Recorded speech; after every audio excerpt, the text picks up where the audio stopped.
Hi welcome to సోనీస్ kitchen. ఈరోజు cabbage fry ఎలా చేయాలో తెలుసుకుందాం. యాక్చువల్లీ క్యాబేజ్ ఎవరికి నచ్చదు, బట్ ఇలా చేసుకుంటే అందరూ ఇష్టంగా తింటారు. ఫస్ట్ క్యాబేజ్ కట్ చేసుకున్న తర్వాత దీన్ని సాల్ట్ వేసి బాయిల్ చేసుకోవాలి. బాయిల్ చేశాక ఇలా కనిపించాలి మనకి. ఒక ప్యాన్ తీసుకొని దాంట్లో పోపు వేసుకొని ఆనియన్ కట్ చేసుకొని వేసుకోవాలి. అలాగే సాల్ట్ కలుపుకోవాలి తగినంత. ఇప్పుడు బాయిల్ చేసిన క్యాబేజ్ కూడా కలుపుకోవాలి.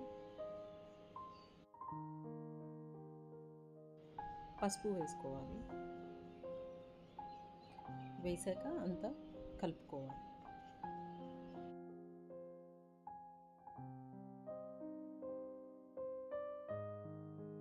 యాక్చువల్లీ ఈ ఫ్రై చాలా ఈజీగా ఉంటుంది అండ్ తొందరగా కంప్లీట్ అవుతుంది. మార్నింగ్ పిల్లలకి ఈజీగా టిఫిన్స్లోకి ఈజీగా పెట్టవచ్చు. సో ఇలా కలుపుకున్న తర్వాత కొద్దిసేపు లిడ్ పెట్టేసి స్టీమ్ కుక్ చేసుకోవాలి. అండ్ ఇందులో మనం కొబ్బరి పొడిని యాడ్ చేసుకోవాలి. నేను ముందు చేసిన వీడియోస్లో కొబ్బరి కారం ఎలా చేయాలో చూపించాను.